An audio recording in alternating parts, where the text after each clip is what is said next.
Oi, crianças do sétimo ano, tudo bem com vocês? Cá está o professor Renê, mais uma vez, o tio Renê, mais uma vez para falar de ciência para vocês, ok? O tema da aula de hoje é a biogênese versus biogênese, um assunto muito bom, muito interessante e sem perder mais tempo, vamos logo para o primeiro slide. Então, pessoal, interessante. Quando a biologia surgiu, e a biologia é a ciência que estuda a vida, entenda, né? Então, a biologia lá no século XVII, né? A biologia surgiu com um pequeno problema, né? Parte dos biólogos eram abiogênicos e outra parte, a maioria inclusive, e outra parte era biogênico, inclusive a minoria, lá no século XVII, né? Professor, mas o que significa dizer que você é abiogênico? É dizer que você acredita na geração espontânea. Como assim? É você acreditar que um ser vivo pode surgir espontaneamente, né, da matéria inanimada. Então, é você da matéria não viva, entenda. Então, é você imaginar, por exemplo, que o lodo dos pântanos pode dar origem a cobra, jacaré, crocodilo, né? Lá no século XVII, inclusive, tinha até um médico, né, de Bruxelas, o Carlo van Helmont, né, o nome desse médico, que ele tinha até uma receita para criar ratos. Olha que loucura! Então ele dizia que era você pegar uma camisa suada, né, mais farinha de trigo, deixava num canto escuro, sossegado, e depois de alguns dias isso aqui dava origem a ratos.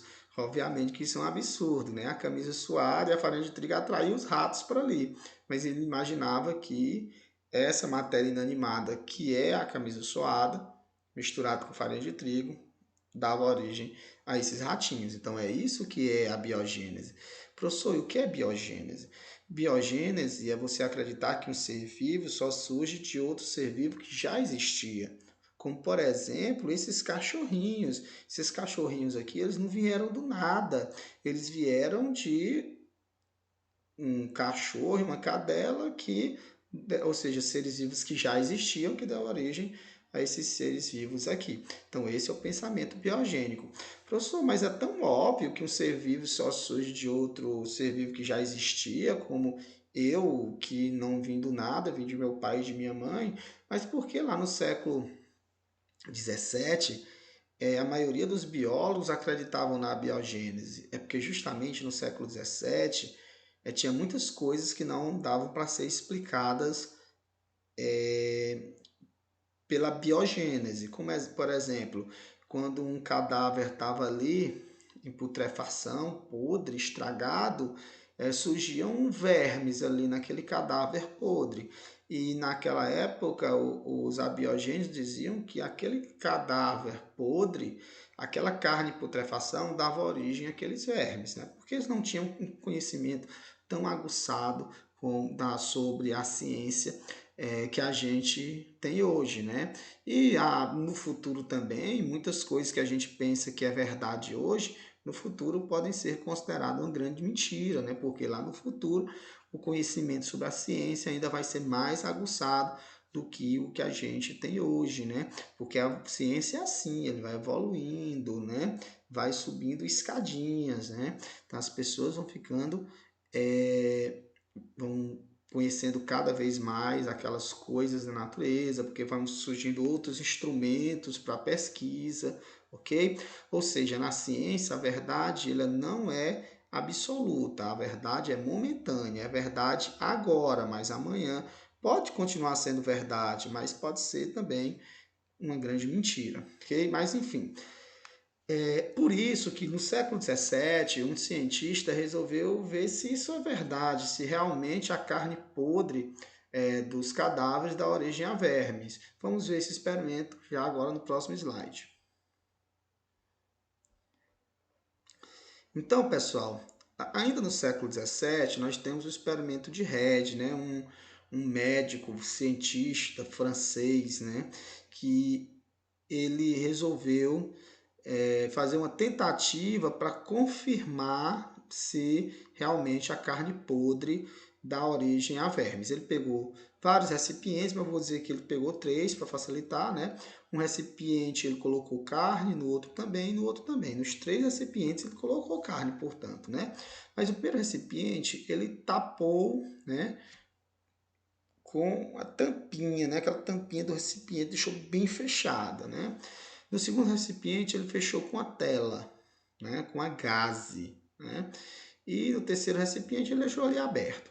A carne apodreceu nos 3 recipientes, só porque nesse primeiro recipiente, quando ele estava tapado com a tampinha do recipiente, né, o mau cheiro não se alastrou e então não atraiu moscas.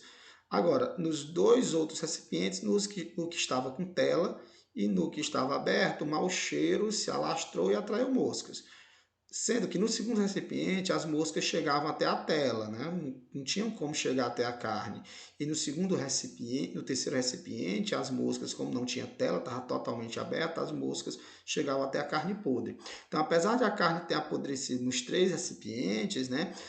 Só surgiu verme na carne podre do terceiro recipiente, justamente aquele onde as moscas pousavam. Então, se a carne podre tem a capacidade de dar origem a vermes, desculpa, então os vermes eram para surgir nos 3 recipientes. Todavia, os vermes só surgiram no terceiro recipiente, aquele onde as moscas pousavam. E aí os cientistas perceberam que desses vermes surgiam moscas idênticas às que pousavam. Então, qual foi a conclusão dele? Que a carne podre não dá origem a esses vermes, mas os vermes vêm das moscas que pousavam nessa carne. Ok? Ou seja, reforçou a ideia de biogênese, porque os vermes não surgiram da carne, mas surgiram de um ser vivo que já existia e que pousava nessa carne, que eram justamente as moscas. Ok? Mas nós temos outros experimentos lá no século XVIII. Vamos vê-los? O tempo é um pouco corrido, desculpa pessoal, mas o professor de vocês vai se aprofundar melhor, né? E vai continuar a partir do que eu falei. Então, pessoal, aí no século XVIII nós temos os experimentos com caldo nutritivo. Né? Caldo nutritivo, entenda, é um caldo de uma sopa de legumes, né? É um caldo de carne, um caldo com muito nutriente, um caldo nutritivo. Então, no século XVIII, eles diziam o seguinte, olha, eu pego um caldo nutritivo, né? E fervo o caldo nutritivo, de forma que eu mato todos os micro-organismos. Depois de alguns dias, o caldo nutritivo já tem micro-organismos de novo. Então, o que é que os abiogênicos lá no século XVIII diziam? Diziam que o caldo nutritivo dava origem a esses micro-organismos. Olha, eu fervi para matar. O caldo nutritivo, de repente, estava sem nenhum micro-organismo. E utilizando, lógico, o microscópio, século XVIII a gente já tinha microscopia, já tinha os microscópios, já podia olhar isso com mais cuidado, né? Então, se eu fervo algo para matar os micro-organismos, está sem nenhum micro-organismo, de repente já tem micro-organismo, quer dizer que o caldo deu origem a esses micro-organismos, né? Só porque os biogênicos disseram não, os micro-organismos vêm do ar e contaminam o caldo nutritivo e aí se proliferam. Não é que o caldo nutritivo deu origem aos micro-organismos. Micro-organismos estão no ar e vão pousar lá no caldo nutritivo, né? Aí nós temos o experimento do Needham e o experimento Spallanzani. O Needham acreditava realmente que o caldo nutritivo dava origem a esses micro-organismos. Para o Needham não tinha essa história de o caldo nutritivo receber os micro-organismos do ar. É o caldo nutritivo, sim, que forma os micro-organismos. E para provar isso, ele fez o seguinte: ele ferveu, né, para matar os micro-organismos e tapou com a rolha, porque ele imaginava que uma rolha, né, era suficiente para lacrar, para impedir, para isolar do ambiente, ok? E depois de alguns dias ele percebeu que o caldo nutritivo tinha micro-organismos. Aqui não está a imagem, mas tinha micro-organismos. Então, se ele ferveu para matar os micro-organismos, né, ele tapou com a rolha, ele ferveu durante 30 minutos apenas, 30 minutos. Ele tapou com a rolha, porque ele imaginava que a rolha era suficiente para isolar. E depois de alguns dias surgiu micro-organismos, né, porque não está mostrando aqui, mas surgiu micro-organismos. Então, se está tapado, o micro-organismo não veio do ambiente, né? Então, o micro-organismo está aqui é porque veio do próprio caldo. né? Então, com o experimento de Needham, ele chegou à conclusão que o caldo nutritivo tem força vital, ou seja, tem a capacidade de dar origem a micro-organismos, portanto, uma visão abiogênica.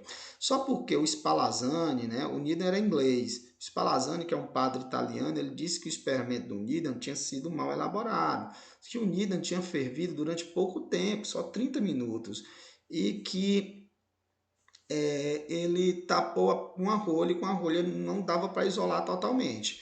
Aí o Spallanzani, ele ferveu o caldo durante várias e várias horas para ter certeza que todos os micro-organismos ali tinham morrido, e ele não tapou com a rolha, ele derreteu o gargalo, ó. Lacrou totalmente, né? E passou dias e dias e dias e nenhum micro-organismo tinha aparecido ali, ok?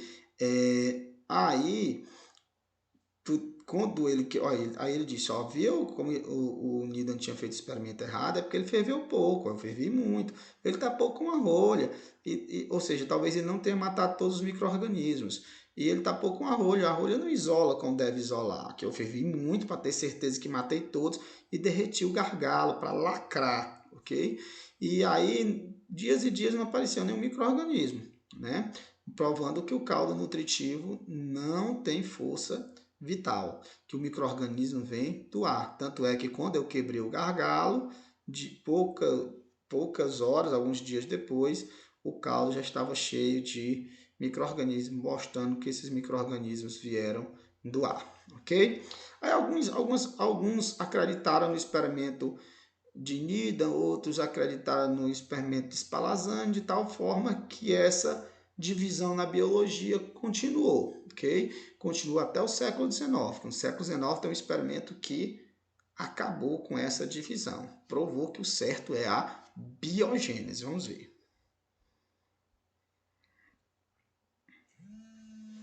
Então, no século XIX, a gente tem o experimento do Pasteur, né? E com o experimento do Pasteur, a gente tem a confirmação definitiva da biogênese, né? O que é que o Pasteur fez? O Pasteur, ele ferveu o caldo nutritivo, né, durante várias horas. Vou dizer o que é aqui. Ele ferveu o caldo nutritivo durante várias e várias horas, para ter certeza que todos os micro-organismos que estavam naquele caldo foram-se embora. E aí, em vez de ele derreter o gargalo, que nem o Spallanzani fez, ele fez foi deformar o gargalo na forma do pescoço de um cisne, de tal forma que o caldo nutritivo, que foi fervido durante várias horas e ficou sem nenhum micro-organismo, tinha contato com o ar. Né? Só porque o ar passava aqui, o ar se condensava e os micro-organismos ficavam retidos nessa dobrinha aqui. O ar chegava aqui puro. E esse caldo nutritivo, após a fervura e após a confecção desse gargalo pescoço de cisne, o caldo ficou ali semanas e semanas e semanas e nenhum micro-organismo apareceu, provando que o caldo nutritivo, apesar de estar em contato com o ar, mas como o ar chegava puro, né, os micro-organismos ficavam retidos aqui, o caldo nutritivo não formava um micro-organismo sequer, porque o caldo nutritivo não tem essa capacidade de formar micro-organismos. Os micro-organismos vêm do ar e eles não chegaram no caldo nutritivo porque eles ficaram retidos aqui. Tanto é que depois que ele quebrou o gargalo do pescoço de cisne, horas e horas depois, o caldo nutritivo estava cheio de micro-organismos, porque não tinha mais essa dobrinha para os micro-organismos ficarem retidos. Os micro-organismos podiam entrar à vontade e se proliferar à vontade no caldo. Ou seja, não é que o caldo deu origem aos micro-organismos, mas sim que os micro-organismos contaminaram o caldo. Então não há de se falar em caldo da origem a micro-organismos, mas sim micro-organismos do ar contaminarem o caldo. E com isso, hoje, na biologia, não se fala mais em abiogênese. Hoje nós sabemos que o certo é a biogênese, provado por Louis Pasteur nesse experimento. Ou seja, um ser vivo só surge de outro ser vivo que já existia, até mesmo os micro-organismos. Então, pessoal, era isso que eu tinha para falar para vocês. O tempo é muito curto, tem que passar muita informação, mas o professor vai se aprofundar, se necessário, em um ou outro desses temas que eu falei hoje com vocês. E tchau, pessoal!